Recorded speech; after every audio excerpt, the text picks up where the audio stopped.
찬송가 249장입니다.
지어서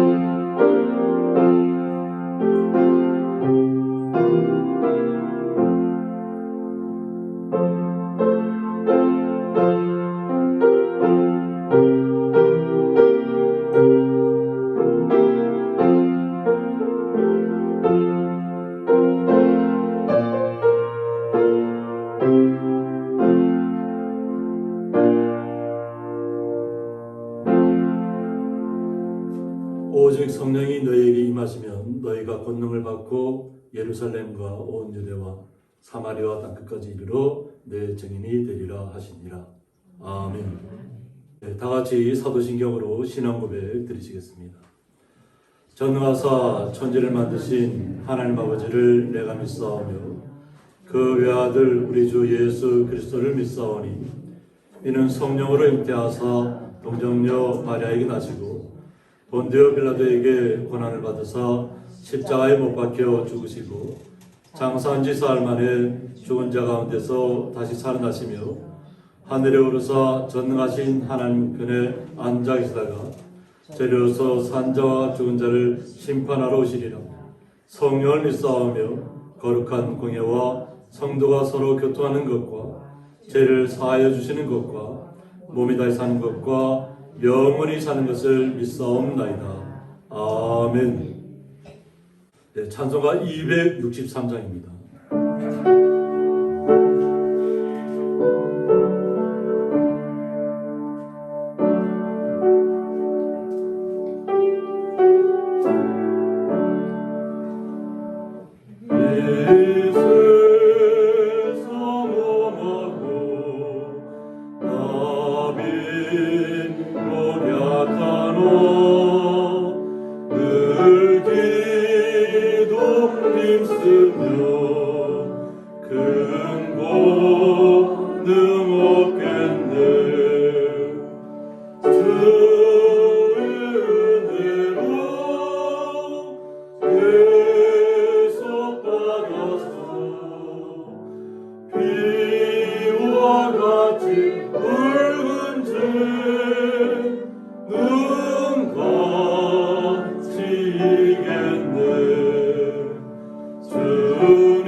교동문 135번 성령 강림 첫 번째입니다. 그의 위에 여호와의 영, 곧 지혜와 총명의 영이요 모략과 재능의 영이요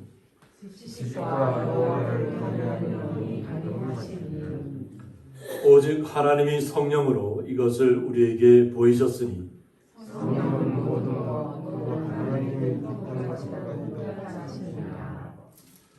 내가 아버지께 구하겠으니 그가 또 다른 보혜사를 너희에게 주사 영원토록 너와 함께 함께하리니 그는 진리의 영이라. 보혜사 곧 아버지께서 내 이름으로 보내실 성령, 그가 너희에게 모든 것을 가르치고 내가 너희에게 한 모든 것을 생각나게 하리라. 오직 성령이 너희에게 임하시면 너희가 권능을 받고 예루살렘과 온 유대와 사마리아와 땅끝까지 이르러 내 주님이 되리라 하시니라. 아멘. 저희들 대가에서 엄순도 권사님 나오셔서 기도 인도하시겠습니다. 우리의 힘이시며 능력이 되시는 고마우신 하나님 아버지, 6월의 첫 주일 예배를 성령 강림주일로 드릴 수 있는 은혜 주심을 감사합니다.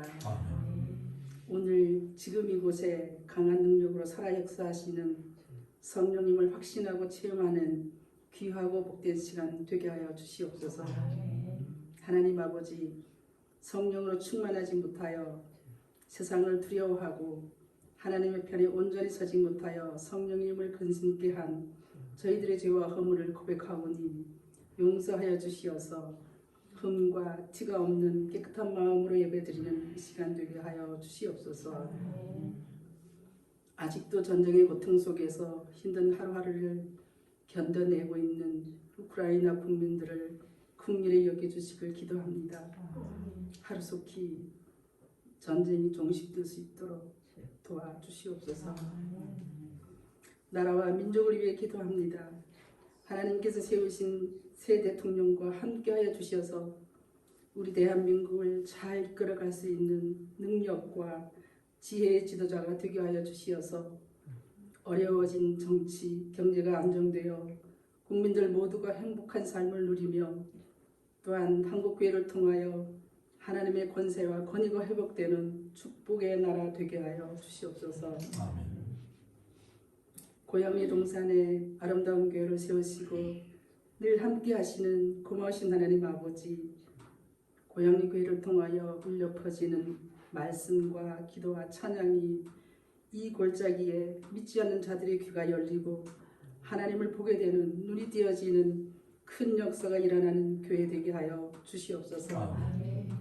담임 목사님과 동역하시는 사모님께 목회의 능력과 지혜와 지식을 충만케 부어주시고 늘 동행하여 주사 힘들고 어려운 이 길을 기쁨과 감사로 감당하며 나아가는 목회 여정이 되게 하여 주시옵소서. 세상이 악하고 험하나 매일매일의 삶 속에서 하나님을 느끼고 동행하는 은혜의 복된 삶을 누리는 우리 믿음의 성도들 다 되게 하여 주시옵소서. 오늘도 말씀 선포를 위해 단상에 서신 목사님과 함께 하사 그 입술에 주신 말씀을 통하여 하나님과의 진실한 만남이 있기를 원하오니 도우시고 성령님 역사하여 주시옵소서. 오늘도 함께 하지 못한 성도들 어디에 있든지 동일한 은혜로 채워주시기를 원합니다. 온 마음과 정성으로 드리는 김기옥 권사님의 찬양을 기쁘게 받으시길 원하며 구원의 은총을 주신 예수님의 이름으로 감사하며 기도드립니다. 아멘.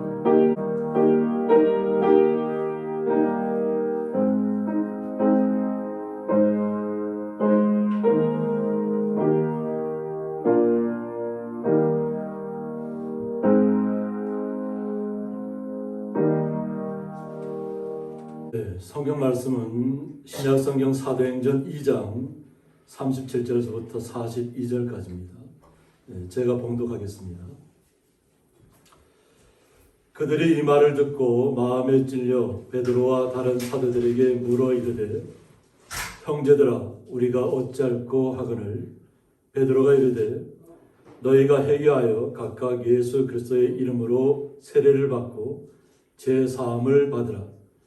그리하면 성령의 선물을 받으리니 이 약속은 너희와 너희 자녀와 모든 먼데 사람 곧 주 우리 하나님이 얼마든지 부르시는 자들에게 하신 것이라 하고 또 여러 말로 확증하며 권하여 이르되 너희가 이 패역한 세대에서 구원을 받으라 하니 그 말을 받은 사람들은 세례를 받음에 이날에 신도의 수가 3,000이나 더하더라. 그들이 사도의 가르침을 받아 서로 교제하고 떡을 떼며 오로지 기도하기를 힘쓰니라. 아멘. 예, 찬양으로 하나님 앞에 영광 올려드리는 시간입니다. 경규 권사님 찬양으로 하나님 앞에 영광 올려드리겠습니다.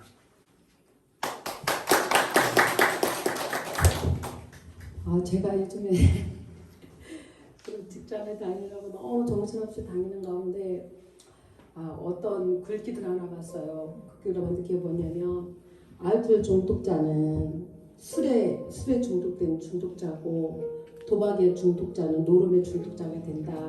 우리는 예수님께 중독된 예수님 중독자가 된다는 그런 말씀이 저에게 굉장히 많이 닿았었거든요. 근데 제 모습을 볼 때 너무 부족한 것이 많더라고요. 그래서 어떻게 뭐를 할까 고민 중에 제 속에 성령이 계속 뇌리에 스치면서 이 찬양이 제가 떠올라서 전혀 제가 이렇게 익숙지 않은 그런 건데 이 가사로 이렇게 은혜를 받으시고 함께 기도하는 마음으로 찬양해 드리겠습니다.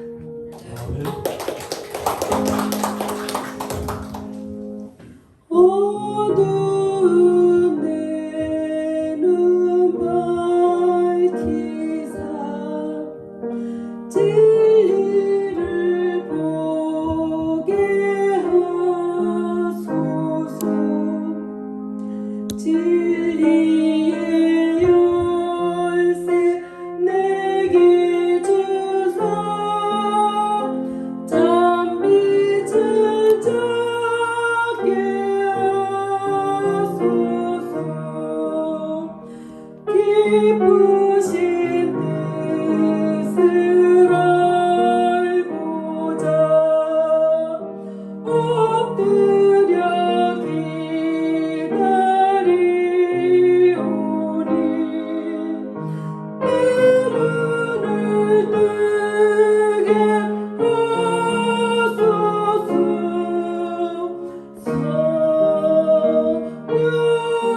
성령이여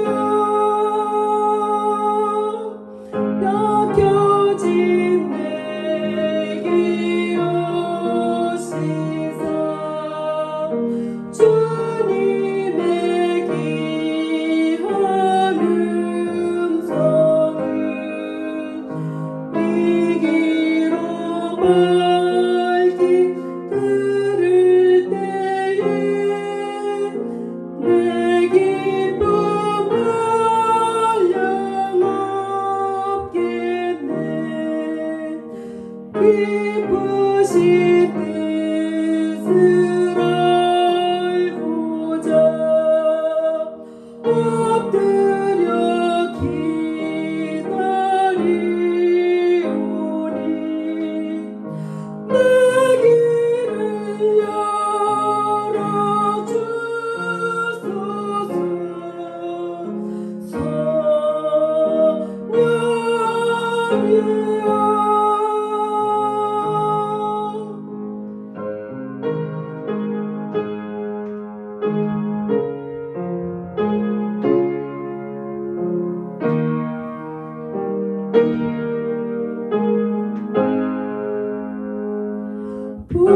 봉해진 내 이별시사 복음을 널리 전하고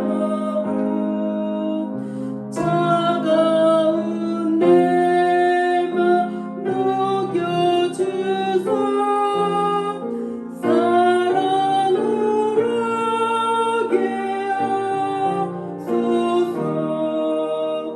기쁘신 뜻을 알고자 엎드려 기다리오니 내 입을 열어주소서.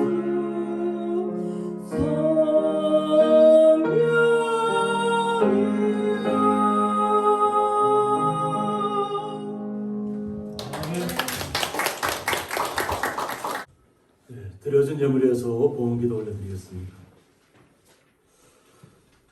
하나님 아버지 감사합니다. 성령 강림절 주일을 맞이해서 주의 거룩한 성도들이 주님을 바라보며 주님께서 저희들에게 처음 임했을 때 그 마음을 사모하며 간절한 마음으로 주의 전에 나오며 주님 앞에 찬양을 올려드리며 한 주간 동안도 수고하고 땀 흘린 것을 통해서 11조와 감사의물을 주님 앞에 올려드리는 가운데 있사옵나이다. 주여 그 온전한 마음들, 예물들을 온전히 주님께서 흠양하여 주셔서 주님 앞에 기쁨이 되게 하여 주셨고 사랑하는 주의 성도들 마음속에 주님의 온전한 사랑이 임하게 하여 주셔서 이 땅에서 날마다 기쁨 가운데 주님과 함께 동행할 수 있도록 주님께서 주의 거룩한 성도들을 복되게 하여 주옵소서. 그 놀라우신 사랑에 감사하며 예수님의 이름으로 기도드리옵나이다. 아멘. 네, 주님의 이름으로 환영합니다. 네, 오늘 성령 강림절과 또 이렇게 연휴를 맞이해서 또 이렇게 함께 또 우리 예배에 참석했습니다. 우리 다음 뒤에 한번 돌아봐 주시고 잠깐만 일어서 주실래요? 네. 네. 네. 어느 분이 소개해 주시겠어요?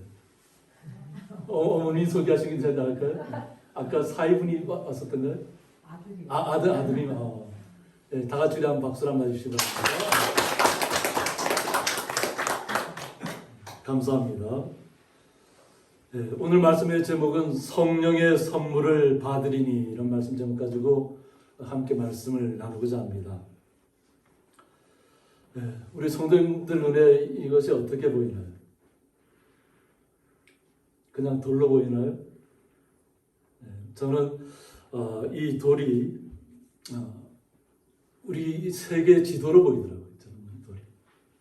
그래서 수석을 잘 하시는 그 목사님이 계시는데 그 목사님께서는 뭐 또 너무나도 좋은 수석들을 많이 갖고 있습니다. 근데 제가 이 돌을 보면서 저에게는 이 돌이 세계 지도를 펼쳐놓은 것처럼 보입니다. 그랬더니까 그 목사님께서 저에게 이것을 선물로 주셨어요. 돈을. 그래서 제가 오늘 성령 강림절 주일 말씀을 생각하면서 느끼는 것이 뭐냐면 보면 제 마음에 보면 돌 같은 마음이고 또 미련하고 무지했던 사람인데 어떻게 제가 복음을 전하는 증거자로 이 자리에 서 있었을까? 그것을 생각이 되니까 하나님의 기적 아니면 될 수 없는 일이더라. 오히려 세상적인 것에 더 밝았던 사람인데 하나님께서 제 마음을 정말 변화시켜 주지 않으면 제가 이 길로 올 수 없는 그런 돌 같은 사람이었다는 거죠. 모태신앙임에도 그랬습니다. 그러니까 우리가 믿음을 갖는다고 해서 우리의 마음의 변화가 뭐 급격하게 이루어지지는 않습니다. 근데 그 변화가 이루어졌다고 해도 어떤 때는 막 불같은 마음을 가지고 제가 예전에 한번 간증했던 것처럼 막 고등학교 때는 하나님 말씀을 듣고 막 집까지 뛰어올 때 껑충껑충 뛰어왔다고 그랬어요. 주님이 그 말씀이 제 마음속에 막 불같이 나오고 제 마음을 기쁘게 하니까 막 껑충껑충 뛰어와 다녀왔는데 그 후로 또 세상으로 나가고 사회 생활을 하다 보니까 언제 내 마음이 그랬냐 싶은 정도로 그냥 돌같이 내 마음이 닫혀버렸었던 겁니다. 어떻게 보면 예수님의 제자들도 마찬가지였을 겁니다. 인간적으로 생각하면 그들은 예수님의 기적을 보고 메시아라는 것을 느꼈습니다. 그런데 그때만 해도 그들이 온전한 마음을 깨닫는 것이 아니라 내가 예수님 곁에만 있으면 내가 어떤 것도 할 수 있겠다. 그런 마음을 가졌어요. 오히려 자신들이 예수님을 지켜주겠다고 했죠. 그래서 오히려 오늘 말씀에 어떤 설교를 하는 베드로가 그냥 자신이 그냥 예수님을 지키겠다고 칼을 들었던 사람이에요. 그러나 그것 때문에 자신이 결국 실패하게 되죠. 결국은 예수를 부인하는 사람으로 예수를 자신을 모른다고 부인하는 사람으로 바뀌었던 사람인데 예수님께서 그와 베드로와 같은 닫혀졌던 그들에게 또 제자들에게 와서 마음을 만들어주고 있다는 거죠. 그래서 오늘 뭐 이렇게 성경을 연구하는 사람들 보면 마가의 다락방에 모였던 분들은 한 120명 정도가 모였다고 그래요. 그런데 그 마가의 다락방으로 봤을 때는 120명 정도가 모이면 그냥 어떤 빽빽한 공간, 그 공간이 굉장히 넓습니다. 넓음에도 불구하고 120명 정도가 모였다면 꽉 차는 거기가 꽉 차는 곳인데 성경을 연구하는 신학자들 입장에서는 예수님께서 다시 부활하시고 만난 분들이 뭐 사도 바울도 거기에 해당되지만 한 600여 명이 넘는다. 그런데 600여 명이 넘는 사람들 중에 결국은 예수님께서 성령을 기다리라고 했던 곳에 모였던 그 사람들은 한 120명 정도밖에 안 된다고 하는 거죠. 그러니까 실제적으로 그 모인 것을 봤을 때는 꽉 찼지만 예수를 만났던 사람 중에 다 그것에 성령을 자신들에게 임하게 해달라고 모이지 않았다고 하는 거죠. 그런데 그것이 6월절을 맞이하고 많은 사람들이 보통 7일절이라고 합니다. 6월절부터 50일째 되는 날을 갖다가 얘기하는데 그리고 이스라엘 백성들의 입장에서 봤을 때는 출애굽하고 나서 모세를 따라서 출애굽하고 나서 50일째 되는 날을 얘기합니다. 그래서 보통 77절이라고도 얘기하고 49일 다음째 되는 날을 그래서 오순절 날이라고 성령이 임하는 날이라고 하는데 그곳에 세계 각국에서 사람들이 다 모였다고 하는 거죠. 그러니까 유대인들이 세계 각지에 때로는 그 전부터 포로로 나가게 됐고 또 세계 각지에 흩어졌잖아요. 또 박해를 당하고 나라를 빼앗기고 이런 과정을 통해서 세계 각지로 흩어져 있지만 그러나 6월절 때가 되면 항상 이스라엘로 예루살렘으로 모였다고 하는 거죠. 그래서 사도행전 2장 1절에 보면 오순절 날이 이미 이르매 그들이 다 같이 한 곳에 모였다고 했습니다. 그러니까 예수님의 제자들 120여 명하고 그리고 그 예루살렘을 꽉 채웠다고 하는 거죠. 예루살렘이 있는 곳에 세계 각국에서 사람들이 다 몰려왔다고 하는 겁니다. 그러니까 얼마나 정말 뭐 우리가 표현하려고 하면 정선 장날되면 어떤가요? 장날되면 사람 비집고 다니기가 힘들어요. 그래서 제가 집이 정선임에 불구하고 장날에 한번 잘못 나가면 뭐 정말 다니기가 어려울 정도로 그 정도로 막 사람들이 붐빌 때가 있어요. 그러니까 아마 예루살렘도 아마 그런 정도까지 막 비었어요. 사람들이 너무나도 넘쳤다고 하는 거죠. 세계 각국의 사람들이 다 왔는데 갑자기 그들이 이상한 체험을 하게 된다는 거죠. 뭐냐면 예수님의 제자들과 함께 모여있던 120명의 사람들이 성령이 임하는 것을 불의 혀 같은 것이 내려와서 그들이 다 머리 위에 임했다고 했어요. 그러니까 불이 자신들 머리에 떨어졌다는 임했다고 하는 거죠. 그러면서 그들이 자신들이 하나님 앞에 무언가를 이야기하고 하는데 자신들은 어떤 이야기를 하는지 모를 수도 있습니다. 방언이 나왔다는 거죠. 자신들은 다른 나라의 말을 배워본 적이 없잖아요. 또 예수님의 제자들은 어부잖아요. 그러니까 고기 잡는 것밖에 몰랐던 사람들이니까 다른 나라의 말을 한다는 것은 이해할 수 없는 일이죠. 그런데 그곳에 모여있던 그 예루살렘을 가득 메웠던 사람들 소리에 들려오는 것이 뭐냐면 각각 자기 나라의 언어로 들리기 시작했다. 자기 나라 말로. 제자들은 자신들이 어떤 말을 하는지도 모를 수 있지만 그것을 듣는 사람들은 자신의 나라의 언어로 소리가 선명하게 들려왔다는 것이죠. 그러니까 자신들이 이해할 수 없다고 하는 거죠. 어떻게 자신들은 먼 나라에서 왔는데 어떻게 자신들의 언어로 생전 난생 처음 보는 사람들이 그런 이야기를 할 수 있냐고 하는 거죠. 그래서 오히려 제자들과 120명 사람들 갖다가 술이 취했다. 뭔가 이 사람들이 정말로 술이 취했으니까 이런 언어가 자신들에게 할 수 있는 것 아니냐고 얘기하는 거죠. 우리 성도님들이 만약 술이 취했다면 어떤 세계 각국의 나라 언어를 할 수 있을까요?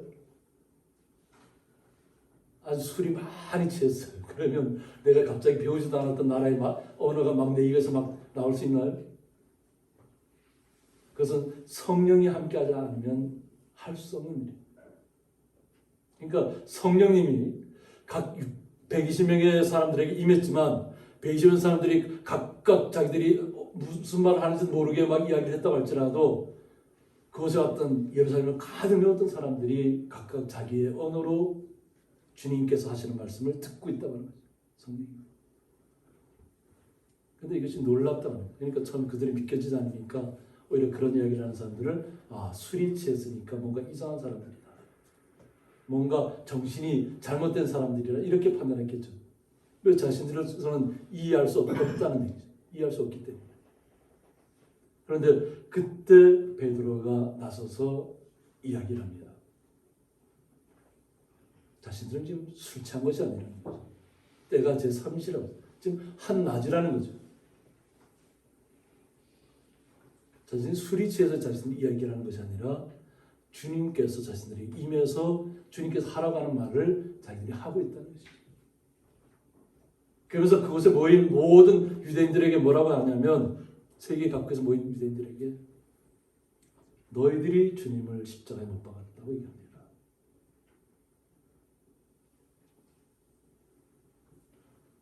보면 이해되지 않는 이야기 될 수 있어요.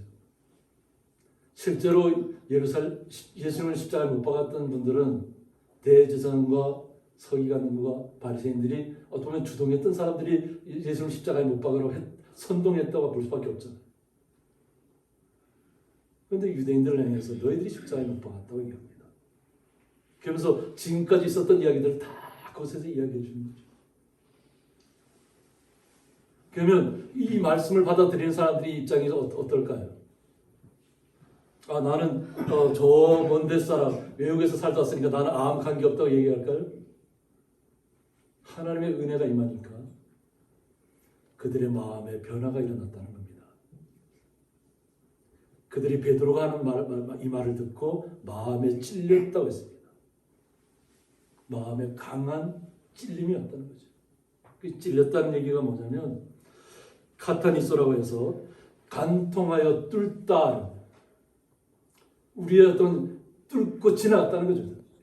우리의 어떤 보면 보통 우리가 화살을 갖다 이렇게 영화 같은 데서 보면 전쟁터에서 화살을 쏘면 화살이 그 심장을 간통하고 지나가는 경우가 있어요. 정말로 정확하게 쏘자면 그렇게 안 되겠죠. 보통 박히고 말겠죠. 그런데 어떤 외부적인 창이나 칼이나 이것을 사용하지 않았음에도 불구하고 우리의 마음을 간통하고 뚫고 지나갔다. 충격적인 일이 내 마음속에서 일어났다는 거죠. 그래서 화살이 가슴을 간통한 것처럼 심령이 괴롭고 고통스러운 상태로 빠졌다는 거예요. 그러면 죽을 것 같은 마음이 되는 거죠. 죽을 것 같은 마음.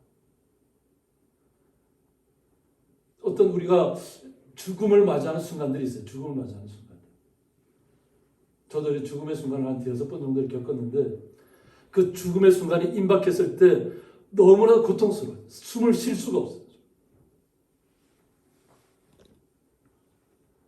예전에 한번 제가 그랬던 적이 있어요. 그것이 주일날이에요. 저희 정선에 계신 어머니가 혼자 이거 시골에 교회 와서 사역교회 와 있으니까 그때마다 이 교회가 저쪽 건너편에 있을 때인데 아주 그냥 인삼 좋은 것, 아주 그냥 인삼 좋은 걸 저한테 그냥 그 건강을 잘 챙기라면서 주셨어요. 큰 것을. 근데 보통은 내두는 떼고 먹어야 되잖아요, 그죠? 내두를 떼고 먹어야 되는데 제가 그걸 모르고 그냥 어머니가 주신 거니까 그냥 꿀에다가 찍어서 그걸 갖다가 주일날 아침에 그걸 먹었어요. 그러고 나서 예배를 딱 하기 시작하려고 하는데 그 다음부터 제가 죽을 것 같은 시간 찾아요. 숨을 쉴 수가 없어요. 주일날인데 제가 설교를 못하고 바로 죽을 수 있는 환경에 처했다는 거예요.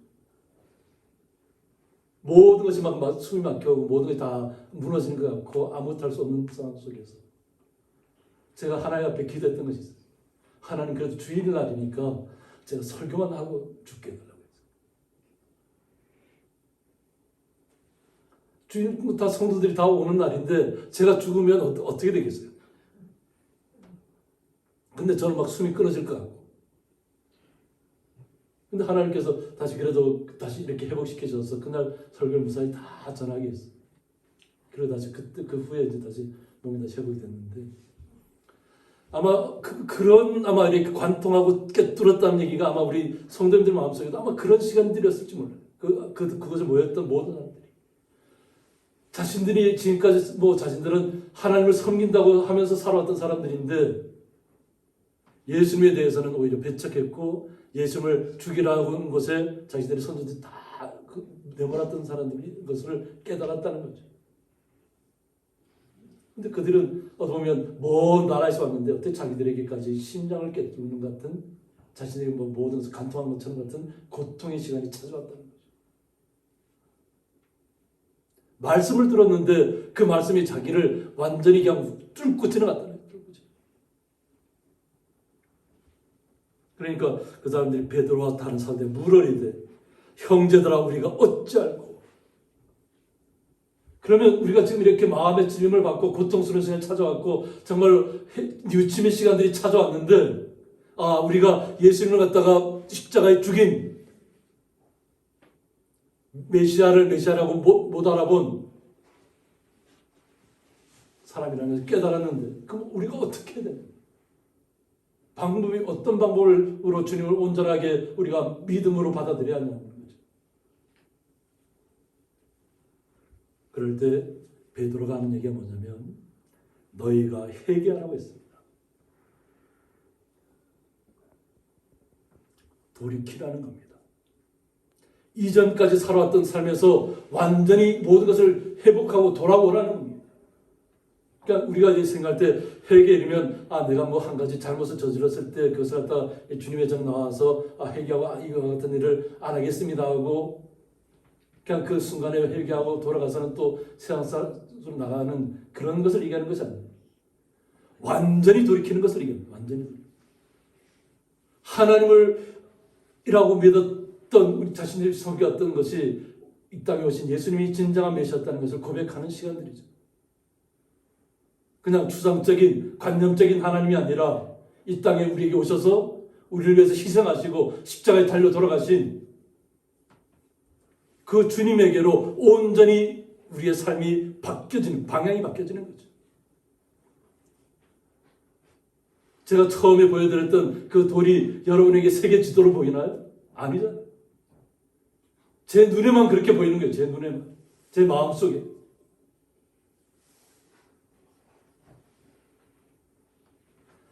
우리가 주님 앞에 돌아왔을 때는 이전의 모든 것이 다 새롭게 바뀌어지는 시간을 맞이해요. 그것이 회개입니다.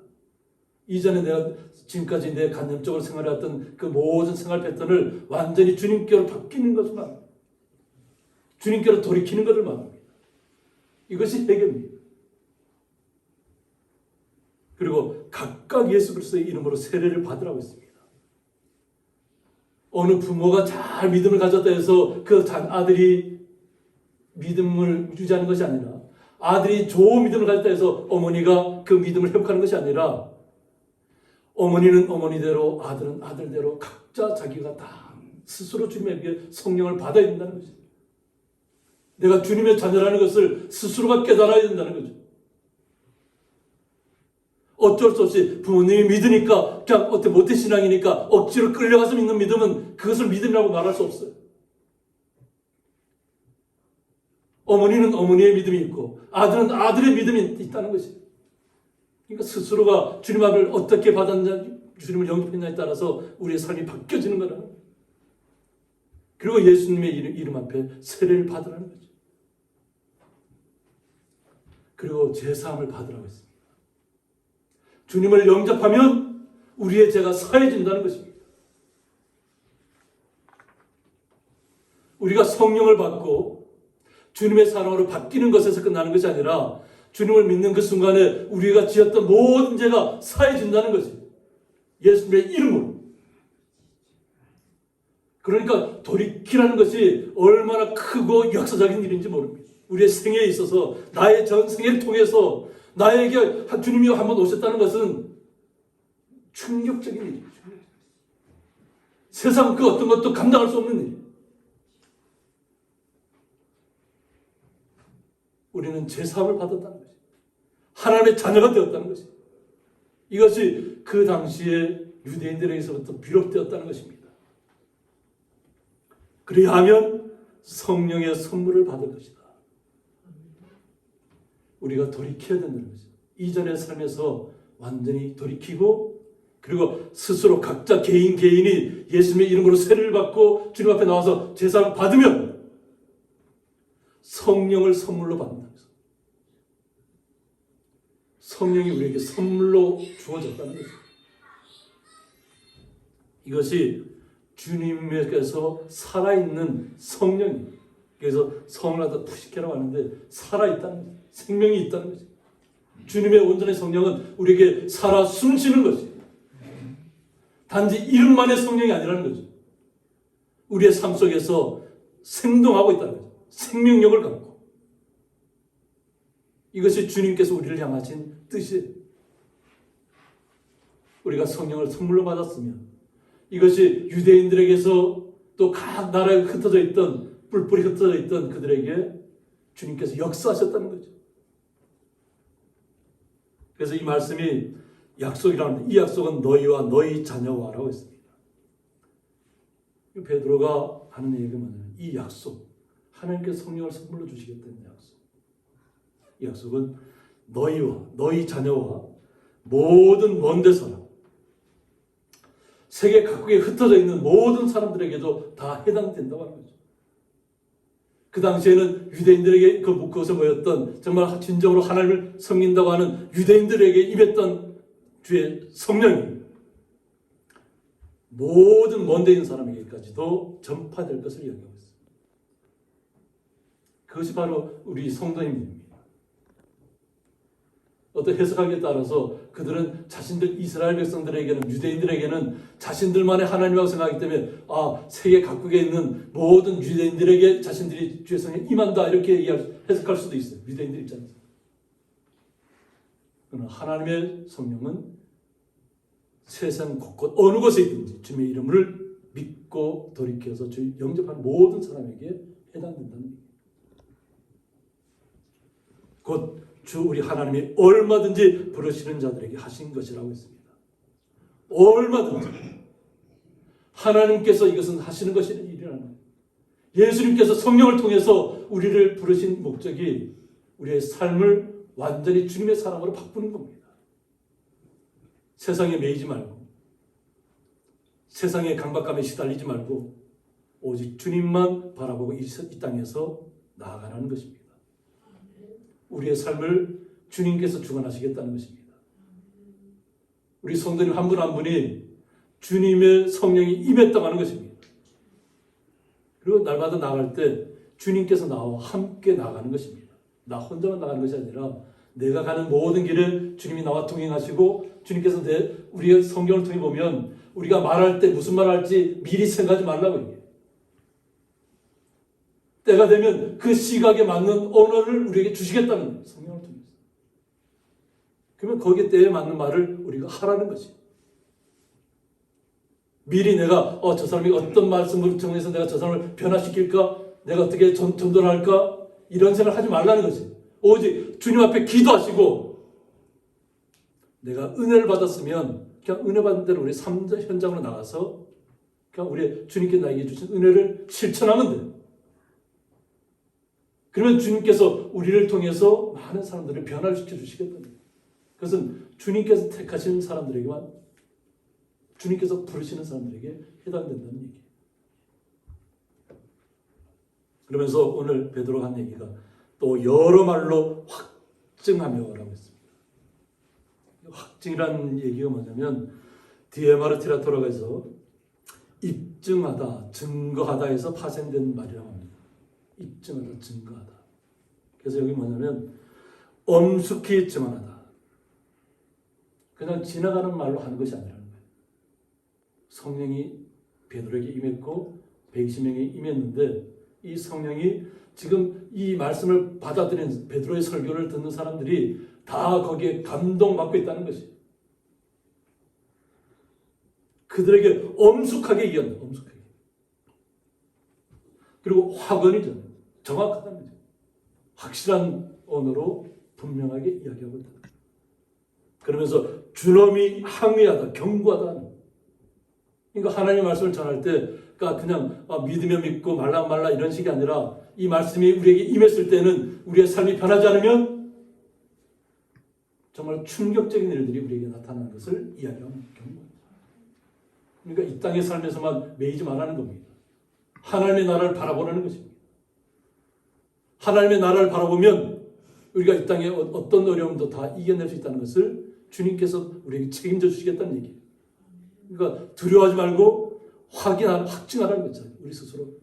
경고를 받아들였을 때 마음에 정말 심장을 간통하는 것처럼 화살이 우리를 뚫고 지나가는 것처럼 우리의 마음의 변화가 일어나야 된다는 거예요. 이것을 베드로가 오늘 강력하게 이야기하고 있는 거죠. 그러면서 구원하라고 했는데 그러면서 하는 얘기가 뭐냐면 이 패역한 세대에서 구원을 받으라. 패역한 세대. 그러니까 베드로가 갑자기 어디에서 이런 강력한 이야기가 나오게 됐어요. 예수님께서 끌려갔을 때 자기는 예수를 모른다고 부인했던 사람인데, 자기는 예수님하고는 아무 관계없는 사람이라고 부인했던 사람인데 갑자기 어떻게 이런 강력하게 경고를 하는 설교를 할 수 있습니까? 주님께서 그에게 임했던 120명이 임했던 그 성령이 베드로에게도 강력하게 임해서 베드로에게 말씀하라고 얘기하고 있다는 것이죠. 그래서 지금 그 유대인들을 향해서 뭐라고 하냐면 너희들은 패역한 세대라는 패역한 세대. 스콜리오스라고 하는데 비뚤어졌다는 거죠. 구부러진 진실을 거부하고 항상 왜곡되게 받아들이는 사악한 신령 상태입니다. 그냥 말씀을 말씀대로 받아들이고 내 삶의 변화를 일으키면 되는데 자꾸 그 말씀을 곡해한다는 거죠. 자기 생각하고 싶은 대로만 해석한다는 거죠. 이 말씀이 나에게 믿기지 않는다. 어떻게 하나님께서 어떻게 예수님께서 이 땅을 우리를 영원한 세계로 인도하실까? 하나님 나라가 과연 있을까? 그들 스스로가 믿지 못하는 거죠. 그들은 어떤 것을 바라볼까요? 우리 성도님들은 지금 어떤 것을 바라보고 있나요? 지금 세상이 혼돈스러워요. 우리가 기도하고 있지만 우크라이나와 러시아는 전쟁 속에서 정말 폐허가 되는 삶을 살고 있어요. 그런데 거기에서 끝나는 것이 아니라 미국에도 홍수가 나죠. 큰 홍수가 나고 브라질에도 홍수가 나고 뭐 인도에도 홍수가 나고 지금 가까이 있는 일본도 홍수가 나고 갑자기 일본 바다에서 그냥 효리가 있는 바람이 막 불고 우박이 떨어지는데 우박이 그냥 온통 도쿄 지역을 갖다가 막 강탈했다.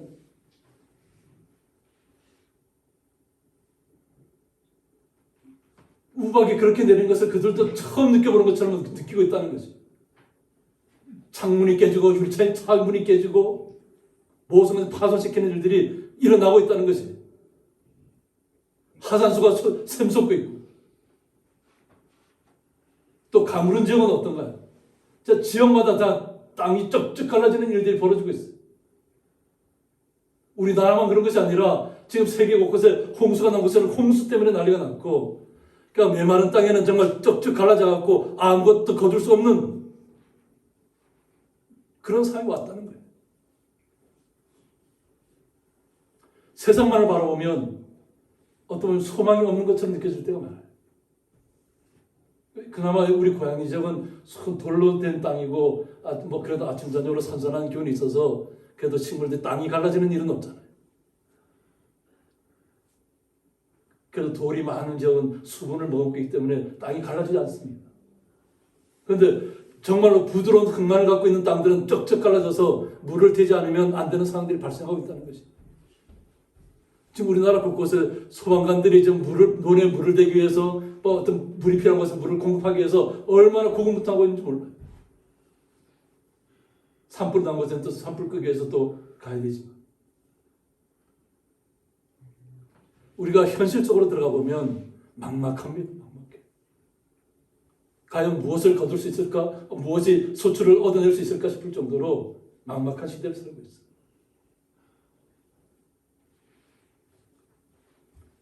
우리는 주님의 사람이라는 것을 잊지 마시기 바랍니다. 말씀을 받아들일 때 그 말씀이 나를 살리는 말씀으로 온전하게 믿으셔야 될 줄 믿습니다. 그리고 나의 삶의 모든 패턴을 바꾸셔야 될 줄 믿습니다. 나에게는 누가 있어요? 성령이 임해 있으면 주님께서 우리와 함께 하신다는 얘기죠. 그런데 우리는 이미 성령이 임했지만 지금 이 말씀을 듣는 베드로의 설교를 듣는 사람들은 처음 이 성령을 경험하고 있는 거예요. 성령. 이것이 비유로 적당하지는 않을지 모릅니다. 저는 어렸을 때부터 술을 마셨다고 그랬죠. 처음 술을 마셨을 때 그 소주를 그 당시 군학교 때부터 저는 집에서 모르줄 마셨지만 처음 제 정산에 있는 비봉산에 올라가서 처음 소주를 마셨는데 너무 기분이 좋더라고요. 야, 소주를 처음 마셨는데 기분이 이렇게 좋을 수가 없어. 제가 안 마셔본 술이 없습니다. 꼬냑서부터 시작해서 별별 술을 다 마셔봤어요. 그런데 처음 느꼈던 내가 기분 좋았던 것은 아무리 찾을 수가 없어요. 처음에 느꼈던 어떤 내 정말로 느꼈던 그 감정들. 아마 저는 마약을 해보지 않았지만 마약을 했던 사람들이 그런 것 때문에 마약에 빠지는 것이에요. 그러니까 마약을 하면 처음에 황홀하다 그래요. 모든 것이 황홀하다. 자신은 잠들어 있고 그냥 아무것도 모르지만 자기 꿈속에 있지만 황홀한 세상을 느끼는 거예요. 깨고 나면 현실 속에서는 그것이 없어요. 그런데 그 꿈속의 시간이 너무 좋아서 계속 그 마약을 투약하는 거죠. 근데 마약을 투약하는 사람들이 처음에 느꼈던 그 기분을 느낄까요? 처음에 느꼈던 기분을 느낄 수가 없어요. 찾을 수가 없어요. 그럼 결국 폐인이 되고 고통스러운 자리에 가는 거예요. 우리는 주님을 받아들일 때 온전하게 받아들이실 때 어떤 나의 기준에 맞추지 마세요. 주님의 말씀에 나의 기준을 맞추시기 바랍니다. 그것에 모였던 사람들이 변화를 받았다는 거죠. 예루살렘을 가득 메웠던 세계 각국에 흩어져 있던 유대인들이 그곳에 와서 놀랍게 자신들에게 충격적인 일들을 자신들이 감당하게 되는 시간들입니다. 그래서 그 말을 받은 사람들은 세례를 받으며 이날에 신도의 수가 3,000이나 됩니다. 베드로의 설교를 듣고 그날 하루 동안에 3,000명의 사람들이 변화를 받았다는 거죠. 직접으로 오순절에 성령을 받은 사람들은 120명의 사람들인데 오히려 베드로 한 사람의 설교를 통해서 3,000명이나 되는 사람들이 마음의 변화가 일어났다는 거죠. 그들의 심장을 감동하는 일들이, 깨뜨리는 일들이 지금까지 자신들이 알고 있던 세상에서 벗어나는 일이 발생했다는 것입니다.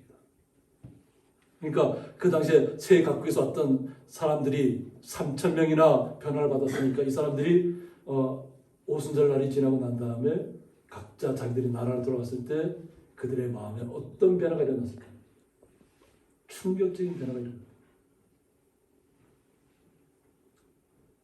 그래서 제가 평촌에 있을 때 같이 살게 했던 성교사님이 지금은 이스라엘에 있다가 지금 레바논에 가 있는데 그분이 페이스북에다 이렇게 올린 거 보니까 이스라엘에서는 또 코로나 때문에 또 레바논으로 갔는데 레바논에 사는 무슬림, 거기 그 태반이 무슬림이잖아요. 그러니까 기독교인들은 0.00 몇 프로밖에 안 돼요.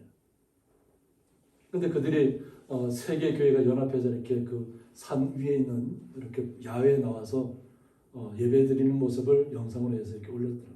길랍 산지에서. 그러니까 일몰이 되는 시간에 세계 교회가 모였습니다. 근데 뭐 인원수야 세계 교회가 모였다 해도 많지 않아요. 그런데 하나님께서는 그런 분들을 사용하고 계시다. 그분들이 찬양을 드릴 때 얼마나 기쁨으로 주님 앞에 드립니다. 보면 레바논에서 0.00 몇 프로의 사람들이 보면 무슬림 세계 속에 살아간다는 것이 얼마나 외롭고 고통스럽겠어요. 그런데 그들이 모인 사람들이 얼마 되진 않지만 그들이 기쁨으로 주님을 찬양하고 있다. 저처럼 성령을 받은 사람들이 세계 곳곳에 흩어져서 주님을 찬양하고 주님의 이름을 나타내는 것입니다. 그런 과정을 통해서 우리에게까지 복음이 전파되어 온 것입니다. 우리에게 복음이 전파되어 오기까지 제가 이렇게 몇몇 설교를 통해서 얘기했지만 죽음의 순간들 우리 선조들이 넘어서 우리에게 복음이 온 것입니다. 결국 결코 쉽게 오지 않아요. 그들이 그러고 나서 사도의 가르침을 받아서 서로 교제하고 떡을 뗐다고 했습니다. 그때부터 코이노니아 공동체가 시작됐다는 거예요. 서로가 서로를 위해서 섬기는 거죠. 많이 가진 사람 많은 것을 잘 가져 나와서 함께 나누는 거죠. 주님의 말씀이 자신들에게 임하니까, 주의 성령이 임하니까 그들의 삶이 완전히 바뀌어지는 거예요. 그러니까 기독교인들이 세계 각국에 흩어져서 얼마나 박해를 많이 받았는지 몰라요. 지금의 어때 터키 지역에 가면 카파도키아라는 곳에 가면 땅굴이 그 다 산인데 우리나라 같은 산이 아니잖아요. 그냥 암벽으로 된 산이에요. 근데 그곳에 지하에 다 집을 지어요. 산 밑에 다 집이 있는 거예요. 왜 그렇게 집을 지었을까요? 잡으러 오면 피해 나갈 곳을 그 지하로 통해서 피해 다니는 거예요. 미로같이 돼 있어요. 그 넓은 어떻게 보면 광야 같은 어떤 산맥 지역인데 그 넓은 땅 밑에 다 집들이 있어요. 돌을 파내서 집을 다 지어놨어요. 근데 그곳에 있는 산은 우리나라처럼 뭐 강한 그런 돌이 아니라 사람들이 이렇게 나무라든가 뭘 이렇게 해서 파내면 파지는 그런 돌들이. 그런데 그 집들을 짓기까지 얼마나 많은 시간들을 투자했겠어요. 주님을 영접하고 자신들이 주님을 고백하면서 자신들을 박해하는 사람들에게서 삶을 이겨내기 위해서 얼마나 힘든 세월을 보냈겠어요. 그래서 그들에게는 기쁨이 있었다는 겁니다. 그런 분들의 기쁨이 있었기 때문에 지금 우리에게까지 복음이 전달해 오는 것이. 그러면서 그들이 오로지 기도하기를 힘썼다고 했습니다. 그러니까 기도하기를 힘썼다 하는 것은 뭐냐면 자신의 모든 생애를 다 내어놓는 것처럼 힘썼다는 얘기입니다. 이것이 프로스칼테르오라 해서 이것이 그냥 뭐 어떤 그냥 뭐 순간적으로 뭐 땀 흘리고 뭐 이런 것이 아니라 정말로 모든 전심전력을 다해서 그냥 오직 주님께서만 우리의 모든 삶을 주관할 수 있다는 것을 고백하는 그런 시간이에요. 그래서 제가 이 말씀을 하면서 제가 회개를 많이 합니다. 제가 왜 그러냐면 우리 성도님들한테 우리가 어느 곳에 있든지 다 우리가 숨 쉬는 것조차 기도라고 했잖아요. 뭐 소리를 내서 기도할 수도 있고 침묵한 묵상하면서 기도할 수도 있고 어느 방법이든지 다 할 수 있어요. 근데 그렇게 하다 보니까 그냥 제가 어느 순간 육성으로 막 소리 내서 하는 기도가 사라지고 없더라고요. 정말로 간절할 때는 정말 주님 앞에 온전하게 메어 달려서 좀 많이 모든 것을 토로하는 시간들을 가져야 되는데 그냥 기도는 항상 언제 어디서나 우리가 살아 숨쉬는 것조차도 기도라고 제가 얘기하다 보니까 어느 순간에 제게 막 하나님 앞에 간절함이 사라지고 없더라고요.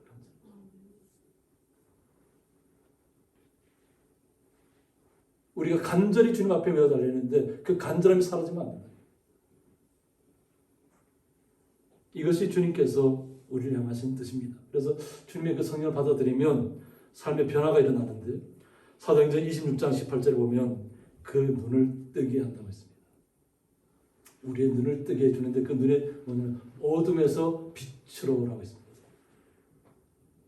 우리의 시각이 나의 모든 지금까지 왔던 간접적인 것들이 완전히 새롭게 변화될 것을 이해합니다. 그러니까 우리는 눈에 보이는 것만을 믿잖아요. 그죠?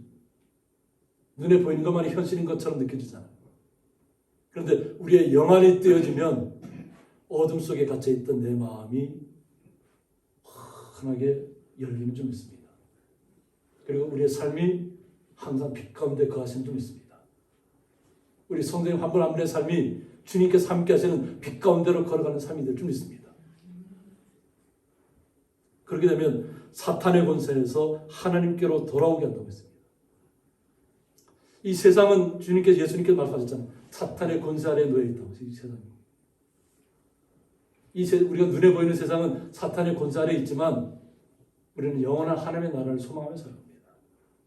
그런데 이곳에서 하나님께로 돌아오게 하는 역할을 주님의 성령이 임했을 때 일어난다는 거죠.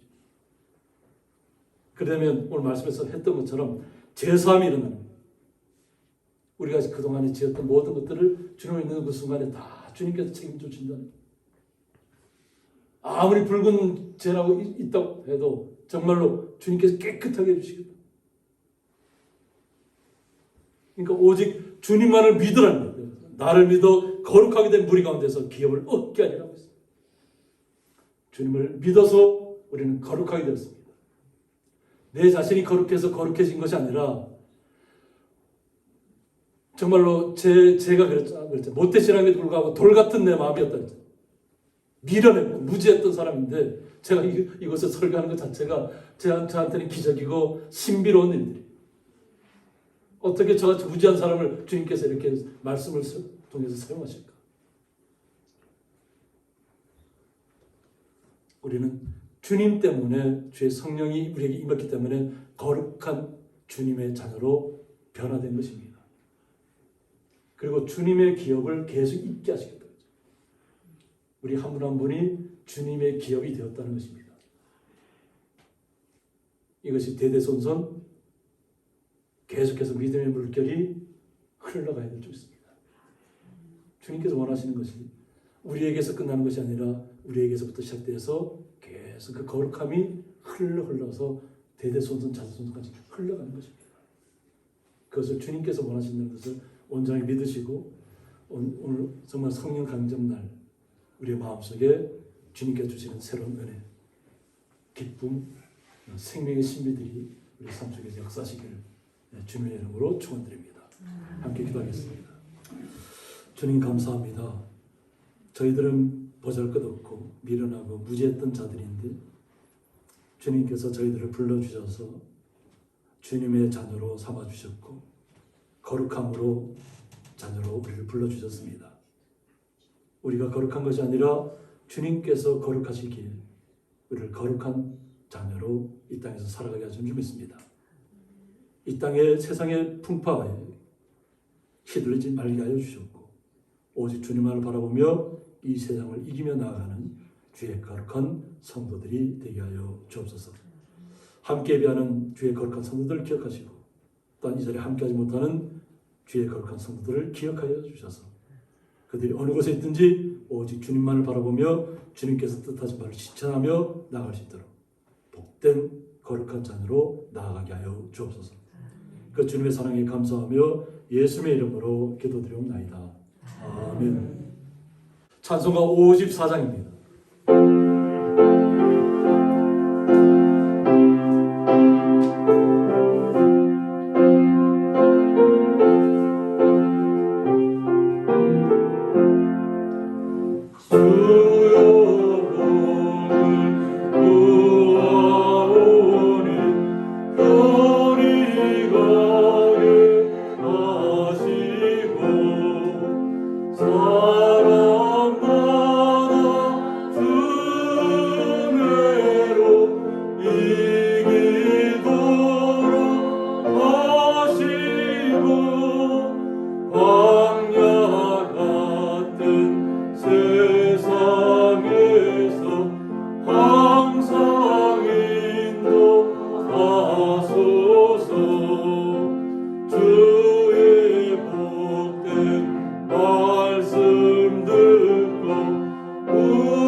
이제는 주 예수 그리스도의 은혜와 하나님의 사랑과 성령의 감화와 교통하심이 성령의 선물을 받으라는 말씀을 통해서 온전히 주님의 말씀을 받고 주님께서 저희들의 삶을 주관하시기로 주님 앞에 모든 것을 내어드리고 날마다 주님과 함께 기쁨 가운데 동행하기를 원하는 주의 거룩한 성도들과 그 가정과 기업 위에 영원토록 함께 있을지어다. 아멘.